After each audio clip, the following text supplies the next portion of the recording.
Chair now calls Terry Compton.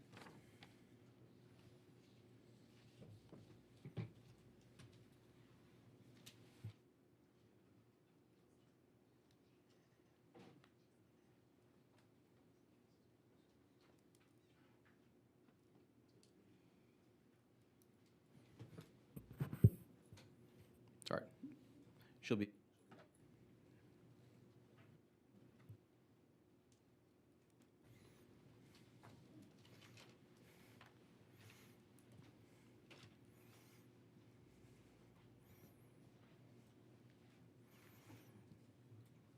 Good afternoon, Ms. Compton. Good afternoon. Let's do this. These are fairly directional mics, so for us to be able to hear you, Bit you gotta, closer? yeah, if you can actually pull the whole microphone up to you. That'll work real well. Like that? Yeah, that'll be perfect. Before I have you testify, just want to make sure I have this correct. Your name is Terry Compton. Yes. You're here testifying on behalf of yourself, correct? Yes. Okay, and you checked that you are neutral on the topic today. Yes. Okay. Do you have prepared remarks for the committee today? Yes. And then, you know what? I'm going to let you start with that, and then we'll ask some follow-up questions if we have them. Okay. Thank you for being here. Let me ask you this. When did you get into Austin? About 11:30, And where'd you come from? Palestine, Texas. Okay. Well, I want to say thank you for taking the time to be here with us today, and I will let you give your comment. Thank you. Okay, thank you. Good afternoon, everyone. It is a great honor to be here testifying before this committee. My name is Terry Compton. I was one of the 12 jurors on the case of Robert Roberson's trial, and I took that position very seriously.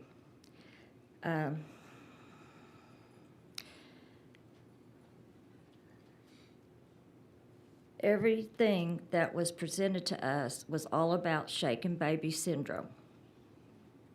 That is what our decision was based on.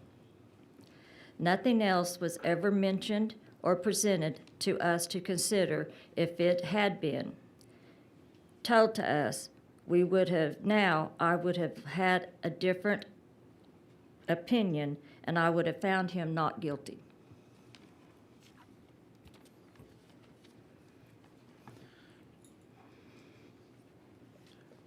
I, first of all, want to thank you for being here, and I know it was not an easy thing for you to get here. I know you have a lot of obligations back home, so I'm grateful for the time you spent. I know that Mr. Harrison had some questions for you, and I know some of the other members have questions for you, if that's okay. But I'm going to allow him to ask you questions first, if that's okay with you. Yes, sir. Okay, Representative Harrison. Thank you, Chairman. And Terry, thank you for being here. You drove a little ways to get here. And, Yeah. My understanding is you've got a pretty busy life on the home front. Tell us just a couple sentences about that. Yes, sir. I raised 3 kids of my own, and I have multiple grandkids, and then I ended up having to adopt my 4 youngest grandkids, and I am now raising them. We adopted them, me and my husband. My husband is 86 years old and has multiple heart problems and stuff. He has an LVAD on his heart to where his heart is being pumped off of batteries. I am 69, so having to take in a 13-year-old, 11-year-old, a 7-year-old, and a 5-year-old straight. The younger 2 we brought home straight from the hospital. Needless to say, it is a very life-changing experience. Yeah, without a doubt, and God bless you and him. So you and your 86-year-old husband are raising 4 young children right Yes. now. And you live in Palestine, but you took the time to drive down here. Did your husband come with you, or is it just you? He was going to, but he didn't feel very good today, so I brought my daughter instead with me. Wonderful. Well, thank you for making being here a priority today. It was very much a I priority think to it's me. important for the committee to hear your perspective on this, because you were or maybe I'll ask it as a question. You mentioned this in your testimony, you were on the original jury that convicted Robert Roberson, is that right? Yes, sir. And one of the reasons I think it's so important we hear from you is because I hear a lot of people saying right now, and that we've got to trust the jury in this case. And you were one of them, and the jury convicted him of murder. And you were one of the jurors that cast a vote to convict him of murder, is that right? Yes, sir. So it's really important we hear from you. How, and I've got several questions, so as short as you can kind of make this, what made you feel that he was guilty of murder that led you to cast that vote of guilt for him? Because Nikki was dead, and from what we were told about the shaken baby syndrome and showing the pictures of her brain with all the bleeding up in her brain, there was no other explanation that was given to us of anything else that could have happened to her. Yeah, so it would be fair to say from your perspective as a juror, this case was about shaken baby syndrome. That was the only thing that was discussed or told to us that it was about. That's the only thing. Only thing. Nothing else was ever told to us, ever discussed with us. Any other options was never told to From the us. start of the trial, the middle of the trial, and just to be clear, you were there for the guilt phase, and were you also there for the sentencing phase as well? Yes, sir, I was there through it all. And for the whole time, The whole thing. whole time, Whole shaken time. baby syndrome, Yes. Nothing- Nothing else was ever told to us. nothing else. So I'm going to ask you a question anyway, just got it written down. I want to ask it to you. Were you told anything about this little girl, Nikki, being beaten? No. In the jury room, that was nothing we ever discussed. The only thing we ever discussed in the jury room was the shaken baby syndrome.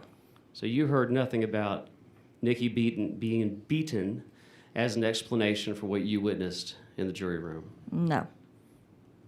You never heard witness testimony or arguments from the prosecution that her father, Robert, or anybody else had struck Nikki, or that blows or hits to the head by somebody is how she ended up in that case in the hospital? No. Did you hear any discussion of sexual abuse in the trial at all at any time? Yes. Did you have to vote on that? Was he ultimately charged of sexual No. abuse? But to the best of your recollections, you and the jury, are you testifying here that you and all of your jurors heard allegations, and maybe I'll ask this, were they graphic allegations that you heard? Yes, sir. Yeah. Did you ever see any witness or any evidence to corroborate those things that all of you jurors were told about allegations of sexual abuse? No, all it was, what we were told, there was a nurse that testified. She testified that she was a certified, sane RN, and that she had found these tears and everything else, and that is what we were told. She told this, and it was brought up several times, but then when it came time toward the end of the trial, they disappeared. They were never The charges? Charges. They were never charged. We never had any discussion of them in the jury room. There was no other type of discussion about it in any size, shape, or form. And then come to find out, she was not even a certified sane nurse.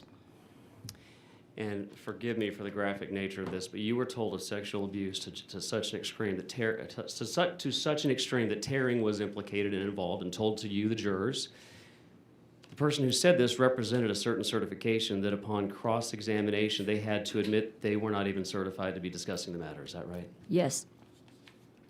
Is there any reason for you to believe that he was guilty of sexually abusing Nikki or any other child? No. Except for what she said.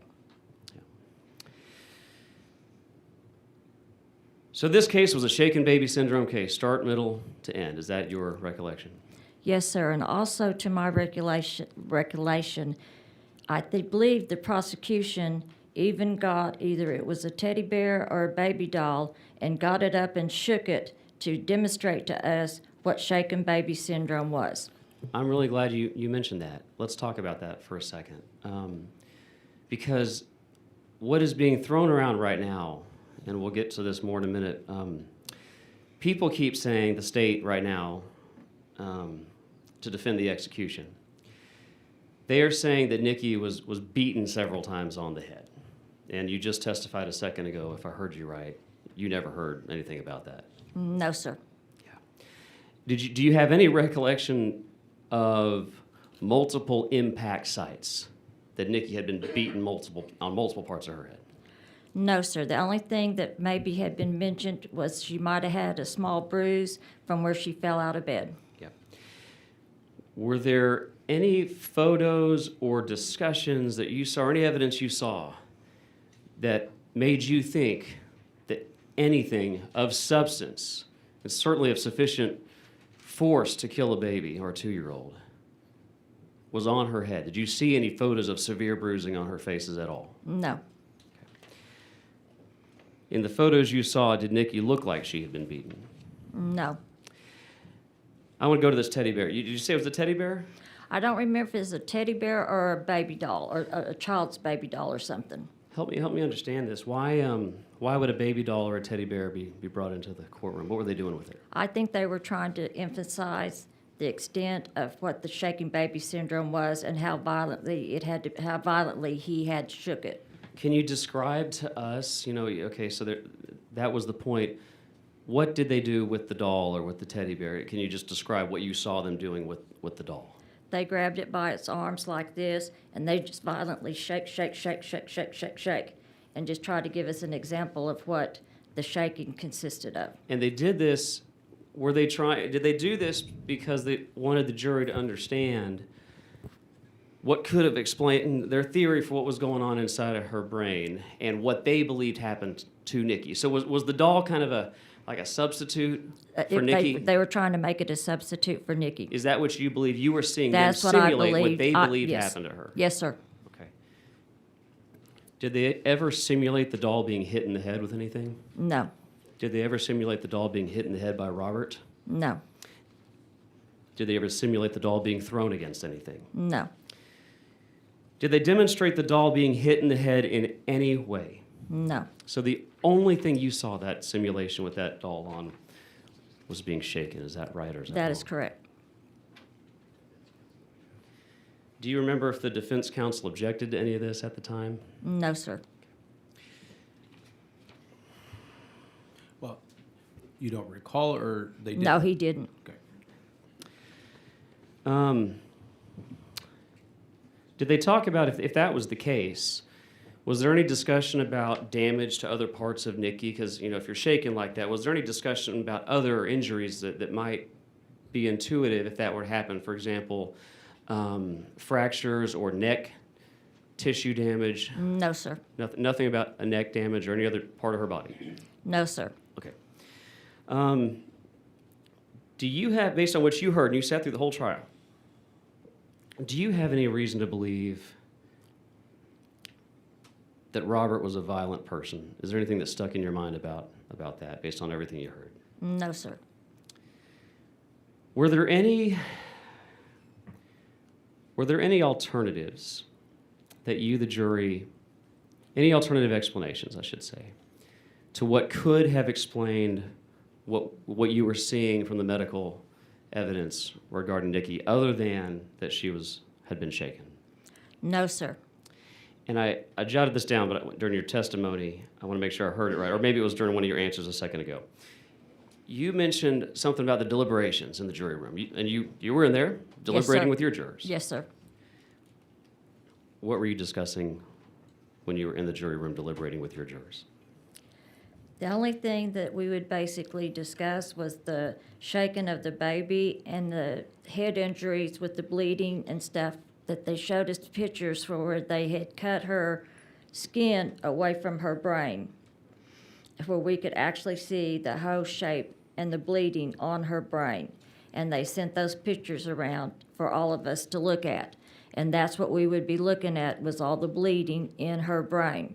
And that's what they told us had been done from the shaking so violently, it had burst those blood vessels. And I want to peel at that. I assume the pictures were rather hard Graphic, to yes. view. And they were after the autopsy? Yes. Okay. Or during, after. During or after, but okay. Was there anything else that you can recall you and your fellow jurors discussing when you were in deliberations in the jury room other than was this child shaken to death? No, sir.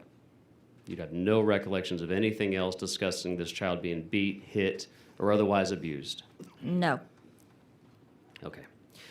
I'm going to go to the medical history now, because that has come up a lot in this case.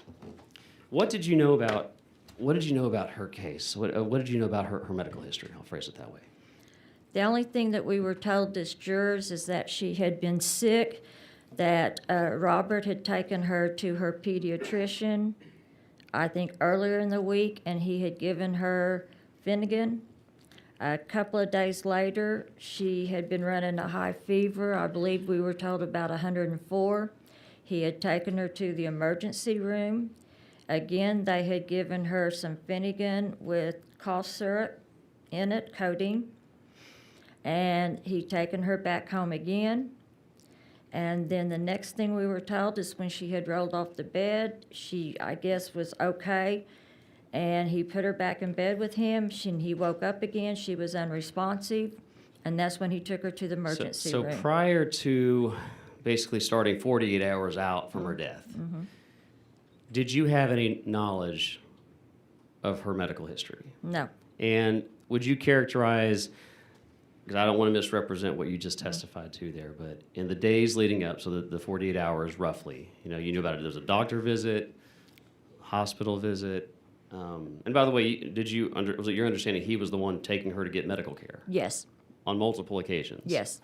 In the last 48 hours of her life? Yes, sir. Okay. Was there anything that you heard at trial that led you to believe that she was severely sick? No. I just thought what I took it as being is that I thought she basically had the cold, running a high fever. I thought she was probably pretty sick, but nobody was ever figuring out what was wrong with her. Okay.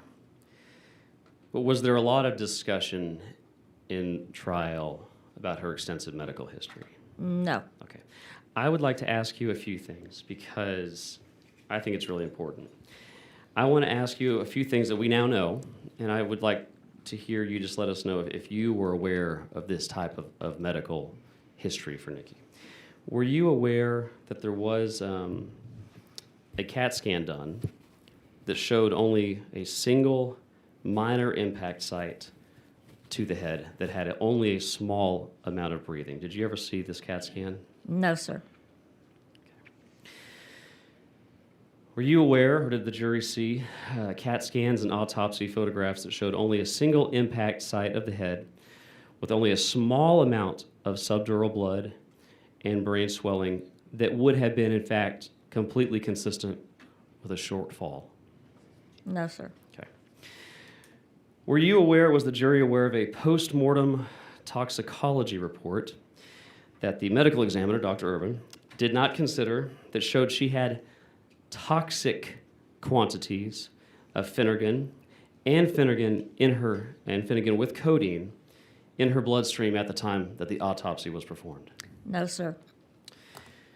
I'm going to take a quick tangent here because these drugs now, are you aware that they now carry what's called an FDA black box label? Yes, sir, because I know the pharmacy I go to won't even carry it these days. Yep. That wasn't the case back then. And I'm going to read just a couple statements to make sure everyone understands what we're talking about when we're talking about FDA black box warnings, because I want to know if you knew this at the time y'all made your decision. Were you aware at that time, in 2002, that Finnegan tablets and suppositories may lead to, quote, potentially fatal respiratory depression? No, not then.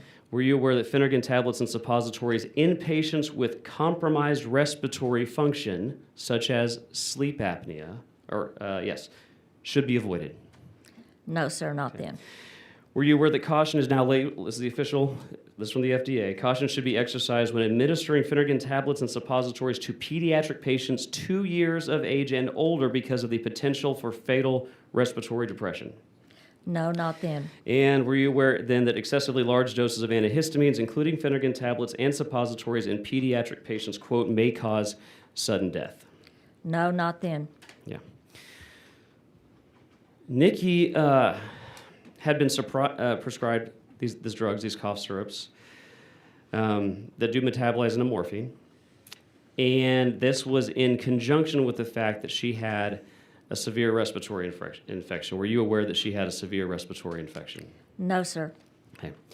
Are you aware of the evidence that has established that Nikki's heart, after she was admitted, was resuscitated even after her brain had already become brain dead? It's called non-perfused. But that blood thereafter, over the course of 2 days, was being pumped through her resuscitated heart to her brain, but it didn't have the ability to end the brain. Did you know about this at all? And did anybody ever tell you that this could have possibly explained all the blood that was up there?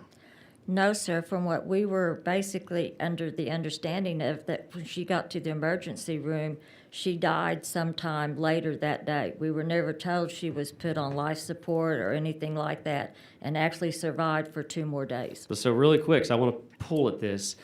You testified you saw these autopsy photos where the dura had been pulled back, and you saw all of the horrific blood up there, and you were told that was a result from shaking, but you were never told that for 2 days they had been pumping through her artificially stimulated heart blood up into her head. No, sir.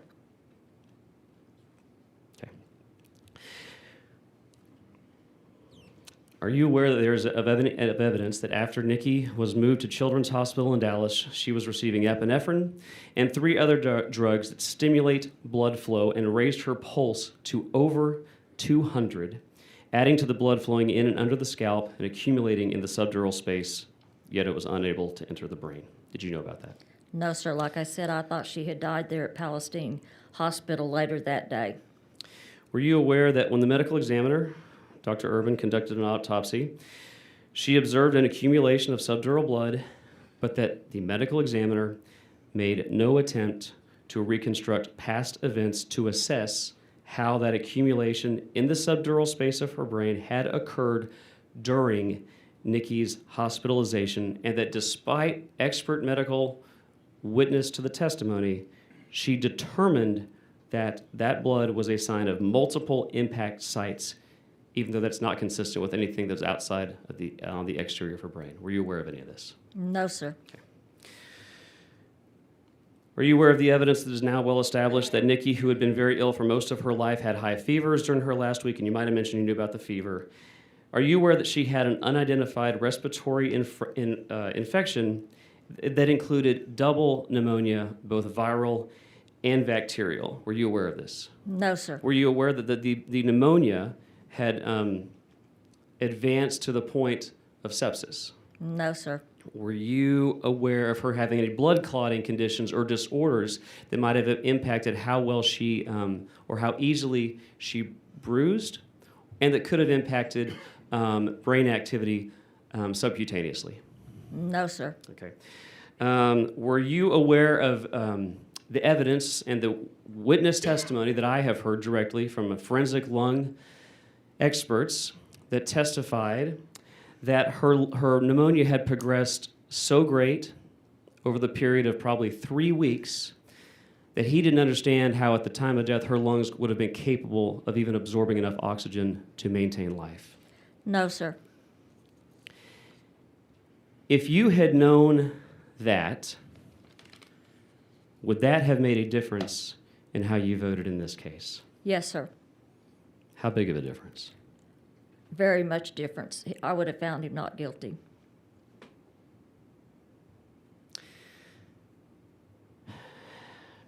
In 2002, were you aware that Mr. Roberson had autism?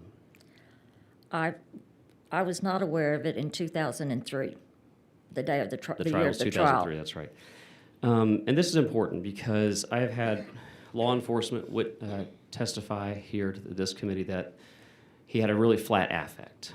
How would you describe his demeanor at trial, and did that have any impact on your views of his guilt or innocence? It didn't have a whole lot, but I'm going to say it probably did have some. He just basically sat at the table, didn't look at us, didn't pay how much attention, just basically stared more or less straight ahead. Did you find that odd? It was kind of odd. Would it have struck you as less odd if you knew he was had been diagnosed as being on It the probably autism would have, spectrum? because I would have explained what his behavior was. Do you remember, going back to his attorney at the time, do you remember his attorney, was he arguing more that Robert was innocent of any crime, or was his focus more on what type of punishment he should receive? How would you talk about his defense attorney? How would you describe it? I thought he was more worried about what punishment he was going to receive. I think he more or less accepted that he was guilty of the shaken baby syndrome, and he was just more worried to try to get him the lesser punishments. Yeah. Did he ever, the whole trial, did the defense attorney ever present you with other explanations for the shaken baby syndrome triad, the swelling brain, the retinal hemorrhaging, and the subdural bleeding? Did he give you any other explanation that could have explained those three things? No, sir, that's what made it so, more or less, this is what it is, because he gave us no other options or any other type of options that we could have considered. Would it have made any difference to you if at the time, if you had known that there are many other things that can result in all three of those triad of symptoms? Yes, it would have. It gave me something else to have considered. So you considered nothing else? Nothing else, because nothing else was presented to us. So you saw the three symptoms, shaken baby syndrome, the prosecution said it, and the defense attorney said it. Is that right? That's right. Okay. So just one last time, nothing you and I just got done discussing, all that medical evidence was not presented to the jury, and you were not deliberating on that in the deliberation chambers. No, sir. Tell me about your history on this in recent times. Are you aware that he had an execution date set in the past few months? Yes. How did you hear about that? I actually read it on my phone because I keep a bunch of news feeds and stuff like that, because I like to keep informed of what's going on. So you heard about it in the news. Mm-hmm. Okay. I've also kept up, when he's had different hearings at different things, it comes across, and I guess because I was on that trial, I have always kept up with things that has been going on. So you've paid attention to it over the last 20 years. Off and on, yes. Yeah. How? What was your reaction when you heard that they had set a new execution date for him? It kind of got my interest more so then, but then when I started reading about all these other things coming out about the pneumonia and the sleep apnea and the double pneumonia and all this extra stuff that has just now started to be coming out that I've read about, or maybe it's been out but I just now recently read about, it got me even more thinking, and I started thinking back about all the things that I knew about that went on in the trial, and I just realized, and I just finally came to the conclusion, he was an innocent man. And I just, in good conscience, I could not live with myself thinking that I had a hand in putting an innocent man to death. Wow. So this had to be emotional for you. When you came to that realization, what kind of things did you do? Did you have discussion with your husband or other family members about this? How was your emotional reaction? I had a very big discussion with my husband and with another friend of mine. And there would be times that I'd be talking about it with my husband that I would literally start crying about it because I felt that emotional about it. What made you so emotional that you started crying? Because I just couldn't think about killing a man, and that's how I looked at it. My decision 21 years ago was getting ready to come to realization, and I literally, in my eyes, was killing a man that I knew was innocent, and I was going to have to live with that. This must have weighed on you over the last few months. Very much. Why, for what it's worth, not a question, but just a statement. I'm confident I'm confident in this. I can speak for everybody up here. We're all humans, and nobody would expect you to be judged on 2024 knowledge in 2002, 2003. Okay. You are only responsible for what you knew at the time. Yes. I need to bring this back to very present day because we've had a lot of developments in the last few hours, last few days, that I would like your take on Okay. as someone who was on the jury.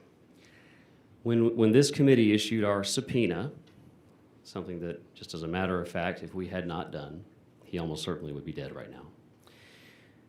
There was a lot of litigation that has started, a lot of arguments. And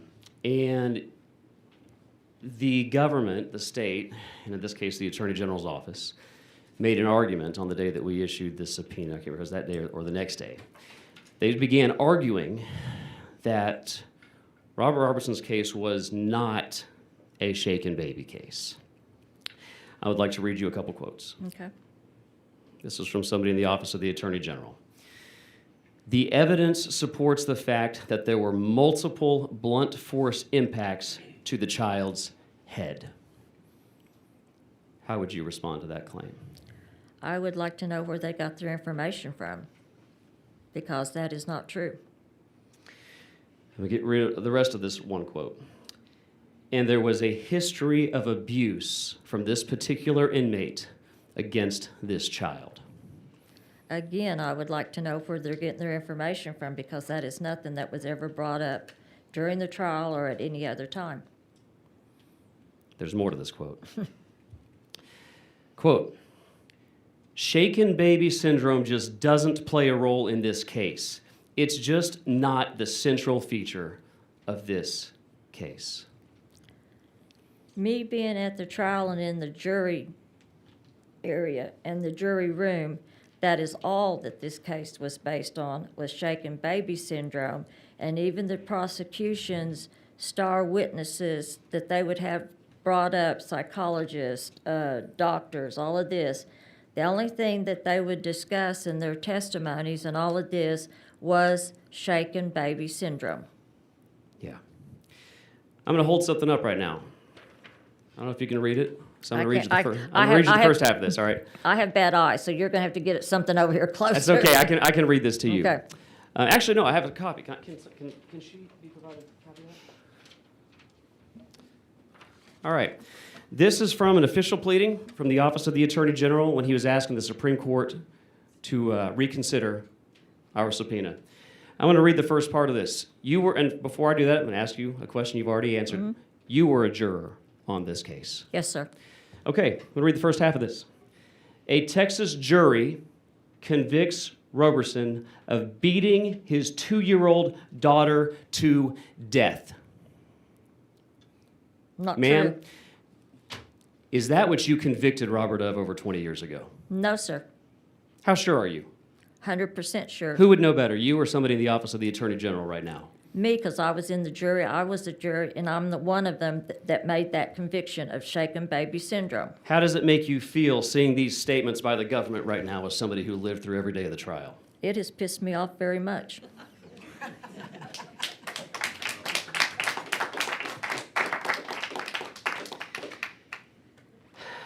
I'm going to wrap up now because I'm certain my colleagues have questions. And also, too, it has pissed me off about our prosecutors in Anderson County, because I heard they testified that this is what it was. And personally, the prosecutors now was not the prosecutors back when the trial went on. Prosecutor back then was Doug Lowe, and his assistant was Mark Calhoun. So how do they even know what went on?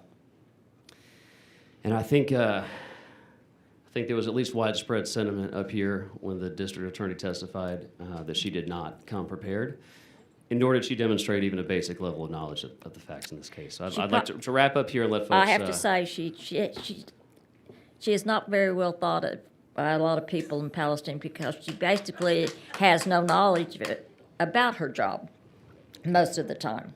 Okay. All right. I'm going to summarize a couple things, a couple very quick closing questions, and move on to my and colleagues. I will tell you one other thing. Yes, ma'am. To help your committee. Yes. Palestine Medical Regional Center is not the best hospital to take your kids to get anything done. They have a bad history of misdiagnosing people and everything else. And so that does not surprise me that they probably misdiagnosed Nikki and did not get her the proper treatment and do the proper treatments when they should have. Thank you for sharing that. That is helpful as we consider all the aspects of this case. Thank you And very I know much. that for a fact. My husband fell off our back deck. They took him into the emergency room. They did a CAT scan of his head and his neck. They put him in for dehydration. He spent 4 days there, Had him up walking around doing physical therapy. I got him, picked him up. He's talking all nut crazy to me when I got him. I called our family doctor. They told me to take him to Tyler. I did. They did another CAT scan of his head and neck. Come to find out he had a fractured neck. I got the CAT scan from the hospital. I took it to our primary care doctor. He's seen the fracture. I called the hospital and started raising Cain with them. They sent it out to a third party. 3 weeks later, I get a phone call from the third party. They said in the CAT scan from the hospital, he had a fractured neck and wanted to make sure I had gotten him and taken him to get some help. That is how good our hospital is at looking at CAT scans, diagnosing, and taking proper treatment care. And the care and the attention to detail and the maintenance of records certainly played a central role That's in what this I'm case. saying. So thank That's you how for sharing come I'm that saying. perspective. Okay, I just want to summarize a couple things, so just Okay. tell me if I'm right or wrong, because I Okay. don't want to mischaracterize anything you said here. I'm going to run through a few things real quick, Okay. and then we'll let some other folks have a chance to talk to you. You were a juror for the entirety of the trial, both guilt and sentencing phase, correct? Yes, sir. This was, according to your testimony, a shaken baby case, and only a shaken baby case, is that right? Yes, sir. You never believed and still do not believe that Nikki was beaten by anybody whatsoever. Is that correct or not correct? Correct. You did, however, hear discussions, very graphic discussions of sexual abuse of Nikki. Yes. And the discussions involved her father being the person that did it. Yes.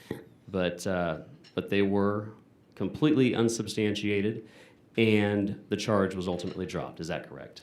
I don't think there ever was a charge of sexual assault. Okay. But nonetheless, you heard these unsubstantiated, graphic claims in the jury. You and your fellow jurors heard this, Yes, sir. and you never voted on it. No. You are now rejecting here today the new claim that Nikki was, quote, beaten to death. Yes. You knew very little about her relevant medical history at the time of the trial, and if you knew her full history, that would have mattered a lot to you. Is that correct? 100%. And you're telling me that his defense attorney for the entirety of the trial never gave you one single possible or plausible explanation for what could have caused the 3 symptoms that they were telling you was shaken baby syndrome. Is that correct? Correct. And you never heard a single argument or any bit of evidence that this was not shaken baby syndrome. No. All right, 3 questions. Did the jury hear everything that you needed to hear to make a correct decision in this case? With the evidence now, no. Knowing what you know now, did the jury get it right? No. Knowing what you know now, do you believe Robert Roberson murdered his daughter, Nikki? No. How strongly do you feel about that? 100%. Thank you for your courage. Thank you for your time. Thank you, Chairman. Mr. Harrison, thank you. Ms. Compton, I'm going to ask other members if they have questions for you. I just want to follow up on one thing, and more of a statement than a question. It takes a lot to confront a very challenging situation like this. I know it does not make you feel comfortable that Robert's sitting on death row, given what you know today. And there are people, when they're confronted by difficult things, they put their head in the sand because it's easier than dealing with it. And I'm grateful for you making the trip here and telling us your feelings. And it's okay to say you're pissed if you are, because that's what we wanted to hear. Because the exact reason that this legislature created a law to go back and make sure that someone got a fair trial is because we don't get to get back inside the head of the jurors. We want to protect them after the fact, just in case something happened that was a mistake.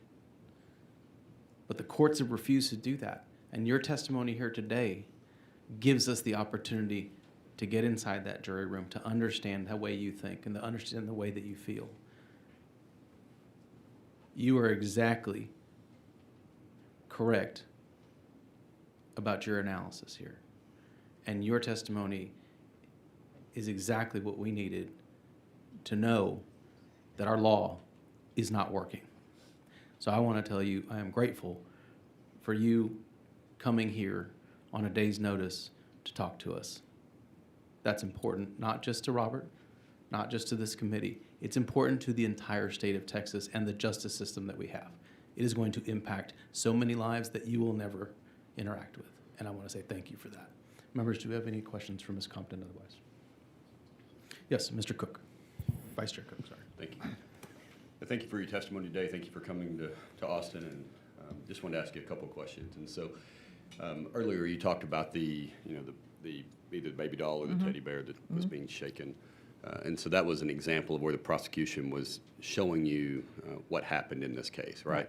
Right. Yeah. So if the court were to, if the judge would have excluded any testimony or any evidence being presented at the trial that had nothing to do, basically everything that had to do with shaken baby syndrome would be eliminated. So if I can just ask you to kind of just erase that from your memory, what other evidence did you hear of any type of physical abuse? None. Okay. And with regard to the sexual abuse, it was discussed at the beginning of the trial. Is that correct? Correct. Okay. Would it be impossible for you to remove that from your mind? I mean, as you said here, 20-something years later, you still remember him being accused of sexually assaulting his 2-year-old daughter, correct? Yes. Right. So it's fair to say that it would have been impossible for you to have considered it while you were sitting in the jury room. You would have had that knowledge. We had it in our minds, and I think that probably we didn't discuss it per se, but I think it was in the back of every juror's mind that happened. Let me ask it another way. If he had been previously convicted prior to this incident, if he had been previously convicted of sexually assaulting a minor, would that have impacted, would it be impossible for you to have not considered that in evaluating the evidence? No, it probably would have weighed heavy. Okay, thank you. Members, do we have any other questions? Yes, Ms. Morales. Thank you so much. Your testimony today is incredibly powerful, and it's going to create positive change in our state. One thing that has stuck out with all of the testimony that we've heard today is that the child was given 2 very powerful, strong medications. I've taken both of those medications in my lifetime, and I don't take them now because they're very, very strong. And it's interesting what you said about the medical community there in Palestine. So I guess my question to you is, during that time of the trial, did it ever occur to you, or did it ever stand out in your mind that these medications were very, very strong and that maybe they shouldn't have been prescribed to a child? And to be honest with you, I don't know how I felt about those medications during those years because, medicine has evolved during, the last 20 years. But I'm just curious if that, if you questioned that at all at the time of the trial. No, I don't think we did, because that many years ago, it was such a common drug that pediatricians or doctors, prescribed for costs and this type of thing back in those days. I know previous down the road, they have changed what they do about all of that. But back in those days, I don't think it was something that we really considered it being too out of line of that being prescribed for a 2-year-old. Wow, and to have them both at the same time, it just... Right, we just didn't, I it's not couldn't something we imagine. really thought about. Thank you so much. All right, Ms. Compton, appreciate your time and thank you for being here. I don't think we have no further questions for you at this time. If we had other questions later down the road, do you mind if we reach out to you? No, sir, Okay, I'm free anytime. all right, thank you. And thank you all for having me and listening to me, and hopefully we'll get this right the next time around. That's the point. Good luck with those grandbabies. Ha!